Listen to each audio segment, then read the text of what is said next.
అయితే ఇట్టిదానికి సాగర్ కొంచెం ముందుకు రావాలి. శిలాబా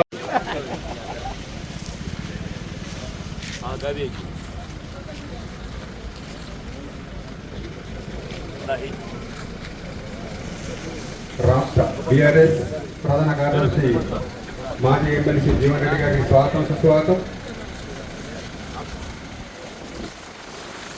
మాజీ అతిరథ మహారాజులకు స్వాగతం సుస్వాగతం.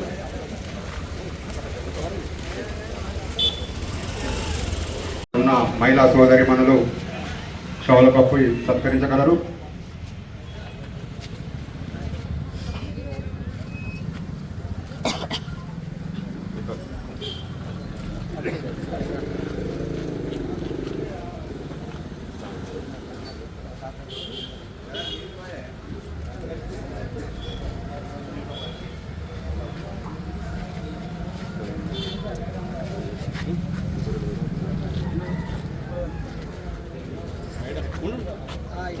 గ్రామ సర్పంచ్ గారికి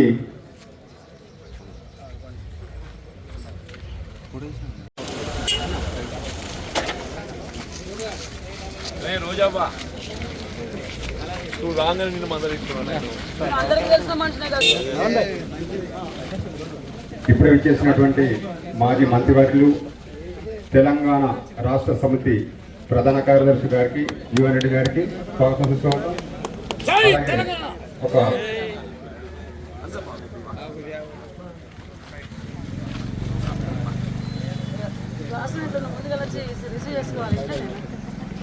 షాల్వాన్ కప్ వచ్చిన జీవన్ రెడ్డి గారికి షాల్వాన్ కప్పి గ్రామ అల్లీపూర్ గ్రామ గౌడ సంఘం అధ్యక్షుడు బర్ల లవన్ అలాగే ప్రధాన కార్యదర్శి యదన్నేనాదిరోహదే ఏతావానస్య మహిమా అతో జాయచ్చ పూరుషః ఆదోసి విశ్వాభూతాని త్రిపాదస్య మృతం దివే త్రిపాదోర్ధ్వోదయత్ పురుషః ఆదోస్వేహా భవాత్ పునః తతో విశ్వం చక్రమతో తత్ర శ్రీ విజయోర్భూతా ధ్రువాణి తిరుమతిర్మమ స్మృతే సకల కళ్యాణం రాజనం యత్ర జాయతే పురుషోత్తమజం పురామి.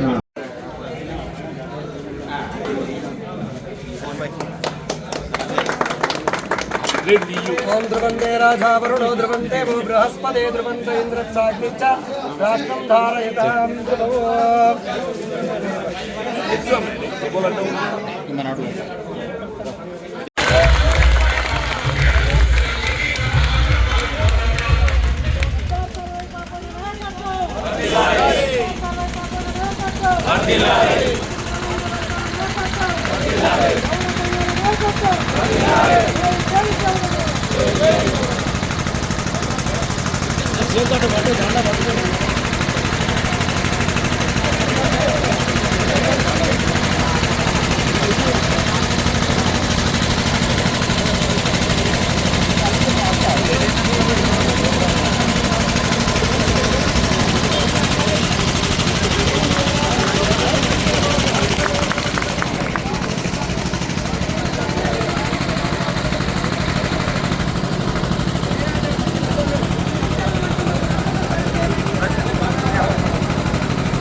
మన సర్దార్ సర్వై పాపన్న గౌడ్ గారి 376వ జయంతిని పురస్కరించుకొని మన అల్లిపూర్ గ్రామంలో మరి విగ్రహ ఆవిష్కరణ కార్యక్రమాన్ని మరి లీడ్ తీసుకొని చేసినటువంటి మరి గౌడ కుటుంబ సభ్యులందరూ, అధ్యక్షులు లవన్ గారికి, గోపాల్ గారికి, వారికి సహకరించినటువంటి మరి గౌడన్నలందరికీ, ఆ కుల సంఘ పెద్దలందరికీ పేరు పేరున మరి హృదయపూర్వక అభినందనలు.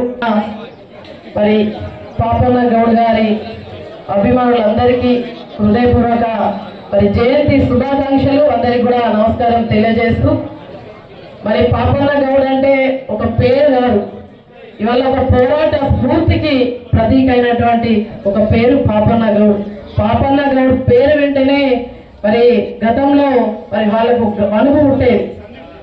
బ్రిటిష్ వాళ్ళకు ఒక గడగడలాడించినటువంటి ఒక వీర సైనికుడు ఉన్నాడు అని అంటే, ఒక దీశాలిగా పోరాడినటువంటి అరగారినటువంటి ధీరుడు మరి పాపన్న గౌడ్ గారు.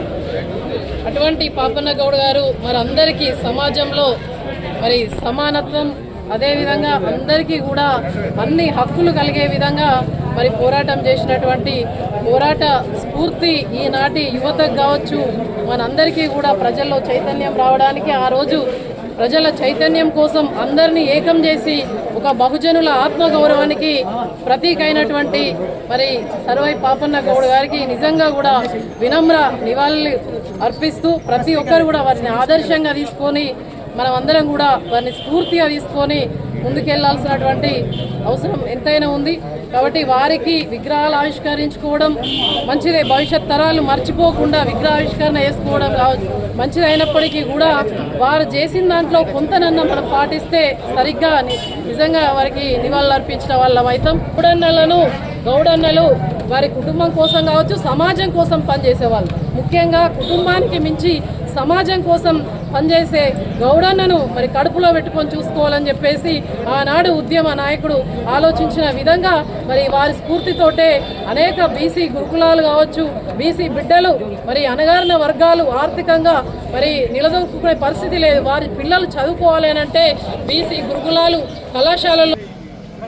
సర్వై పాపన్న గారి జయంతి ఉత్సవాలను పురస్కరించుకొని రాయకల్ మండలం అల్లిపూర్ కేంద్రంగా ఏదైతుందో ఇక్కడ విగ్రహం ఏర్పాటు చేసుకోవడం జరిగిందని చెప్పంటే, యావత్ గ్రామం అల్లిపూర్ కుల మతాలకు అతీతంగా అందరూ కూడా ఏదైతుందో ఆ పాపన్న గారి యొక్క ఆలోచన విధానాన్ని, వారి యొక్క ఆశయాలకు అనుగుణంగా ముందుకు పోవాలనే ఒక భావనతోని మరి వారి విగ్రహాన్ని ఇక్కడ ఏర్పాటు చేసుకోవడం జరిగింది.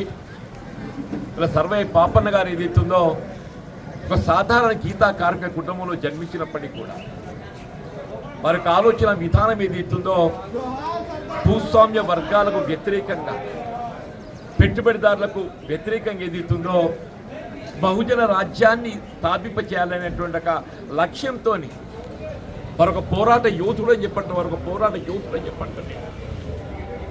మరి కిలాచాపూర్ కేంద్రంగా ఏదైతుందో దుర్భేద్యమైనటువంటి ఒక కోట నిర్మాణం చేసుకొని దాని కేంద్రంగా ఏదైతుందో ఇటు హుజరాబాద్, ఉస్మానాబాదే కానీ అటేదైతుందో గోల్కొండ కోటపై ఏదైతుందో జెండా ఎగరవేసినటువంటి ఒక గొప్ప బహుజన నాయకుడు సర్వై పాపన్న గారు మనకు అందరికీ ఆదర్శంగా మరి భావించాలని చెప్పి మనం చేస్తామని చెప్పంటారు. అటువంటి ఒక పాపన్న గారు మరి గీతా కార్మిక కుటుంబంలో జన్మించడం గౌడ కులస్తులకు అందరికీ కూడా ఒక విధంగా గర్వకారణంగా భావించాలని చెప్పండి. మరి సర్వై పాపన్న గారు ఏదైతుందో రేణుక ఎల్లమ్మ తల్లి ఆరాధకుడు, మరి వారు గీత వృత్తి ప్రోత్సహింప చేయడానికి కొరకు అనేకమైనటువంటి యొక్క మార్పులు తీసుకురావడం జరిగిందని చెప్పండి.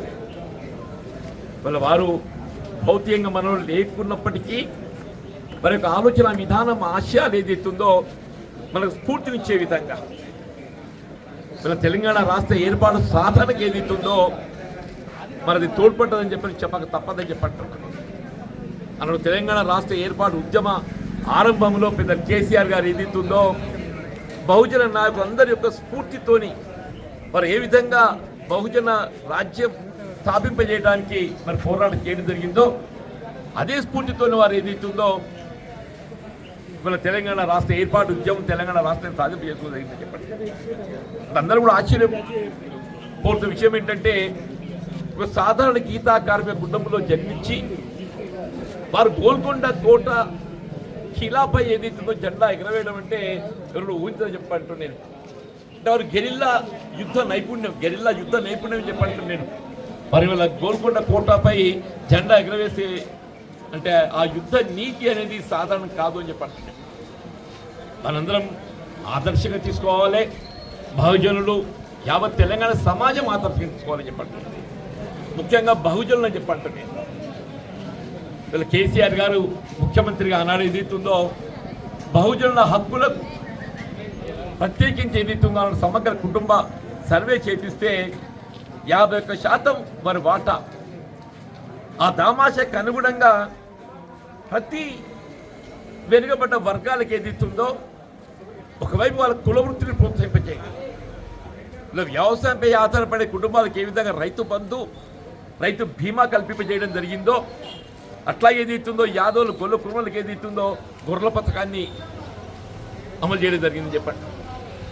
ఇలా గీతా కార్మికులకు సంబంధించి కూడా కేవలం ప్రమాద బీమా అని చెప్పనే కాకుండా వాళ్ళ కుల వృత్తిని ప్రోత్సహింపచేయడం ప్రధానంగా భావించిందని చెప్పండి. వాళ్ళ కుల వృత్తిని ప్రోత్సహింపచేయడం సహాయం ఇంతవరకు ప్రభుత్వం చెల్లింపు వేల కోట్ల ఆదాయం వస్తుంది. ఇంకా గీతా గారి కుటుంబం ఆదుకోలేవే నువ్వు? గ్రామాలలో బీడీ కార్మికులు ఉన్నారా? ఆ బీడీ కార్మికులకు ఏదైతుందో వాళ్ళ పెన్షన్ సౌకర్యం ఎక్కడ లేని విధంగా ఏదైతుందో మన తెలంగాణ రాష్ట్రంలో ప్రావిడెంట్ ఫండ్ చెల్లించే వారికి అందరికీ ఏదైతుందో అప్పుడు 2016 టార్గెట్ పెట్టించిందామా. నువ్వు కొత్తగా వచ్చిన నువ్వు ఇయ్యు ఇస్తా అని చెప్పాను అన్నావు. నువ్వు ఏ గ్రామంలో ఆడబిడ్డలు ఏదైతుందో ఇవాళ వ్యవసాయం కూలీ పోతారే, వ్యవసాయం కూలీ పోను ఏం చేస్తారు, ఇంటి పట్టి ఉండేటోళ్ళు ఏం చేస్తారే, బీడీలు చుట్టారు. అదే కులమనగా అని చెప్పి అంటున్నాం. మన బీడీలు చుట్టేటోళ్ళకి 2000 ఇవ్వాలని చేద్దామా? ఇంత అన్యాయం ఉంటా తల్లి నువ్వు ప్రభుత్వం మార్పు అని చెప్పానంటే? అందరం ఏదైతే సర్వే పాపలను ఆదర్శంగా తీసుకోవాలి. సర్వే పాపలను ఎందుకు ఆదర్శంగా తీసుకోవాలి? ఈ సమాజ మార్పు అంటే రాజకీయంగా మార్పు అని కోరుకోవాలని చెప్పంటున్నాను నేను. అలా మార్పు అని చెప్పి ఇక్కడి పట్టుకొచ్చిందే. ఇలా 3 ఏళ్ళు అవుతుంది. ఆ 3 ఏళ్ళ ఏదైతుందో కేసీఆర్ గారి పాలనే ఉండే. అదే గ్రామీణ ప్రాంతంలో బహుజన అందరినీ ఇవాళ హక్కులు చేర్చుకొని వాళ్ళకి ఏదైతే తోడు ఇచ్చాడు కేసీఆర్ గారు, అన్నీ మళ్ళీ కేసీఆర్ గారి యొక్క పాలన రావాలని కోరుకుంటున్నాను చెప్పండి. ఆ దిశగా అందరూ పయనించాలి. మరొకసారి ఆ సర్వే పాపన్న గారికి జోహార్ అర్పిస్తూ వారిని ఆవిష్కరింపజేసేటువంటి అవకాశం మాకు కల్పించినందుకు నిజంగా కూడా అల్లీపూర్ పట్టణ గీతా కార్మిక సభ్యులకు సోదరులకు అందరూ కూడా హృదయపూర్వకంగా ధన్యవాదాలు.